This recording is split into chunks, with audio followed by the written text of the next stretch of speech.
नमस्कार. घरातील एका वस्तूचा वापर करून पुढचे 5 वर्ष तुमच्या घरामध्ये एकही मच्छर दिसणार नाही. अगदी युजफुल उपाय मी आज तुमच्यासोबत शेअर करते आहे. त्यामुळे व्हिडिओला शेवटपर्यंत बघा आणि आवडल्यास आपल्या मित्रपरिवारात शेअर करायला विसरू नका. घरामध्ये भरपूर असे मच्छर झाले की त्रास देखील होतो आणि रोगराई देखील पसरते.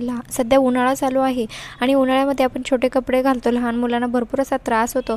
तर बघा एकदाच तुम्ही याचा वापर केला तरीही तुम्हाला रिझल्ट बघायला मिळेल. सुरुवातीला आपल्याला घ्यायची आहे चहा पावडर आणि चहा पावडर 1 चमचा मी घेतलेली आहे. त्यानंतर आपल्याला घ्यायच्या आहे लसणाच्या कळ्या, व्यवस्थित बारीक करून घ्यायच्या आहे. चिलटं आपल्याला काढायची नाही आहे. त्यानंतर व्यवस्थित त्यामध्ये बारीक लिंबाचे अगदी छोटे छोटे तुकडे आपल्याला घ्यायचे आहे आणि जे कडुलिंबाचं तेल आहे ते आपल्याला यामध्ये टाकायचं आहे. कडुलिंबाचं तेल नसेल तर साधं गोड तेल घेतलं तरीही चालेल. त्यानंतर 1 कापूरवडी मी यामध्ये मिक्स केलेला आहे. व्यवस्थित या मिश्रणाला उकळून घ्यायचं आहे आणि गाळून घ्यायचं आहे. बघा आता जो चोथा आहे तो आपल्याला एका कापसामध्ये गुंडाळून त्याचा एक गाठोडा तयार करून घ्यायचा आहे आणि याला पेटवून रात्रभर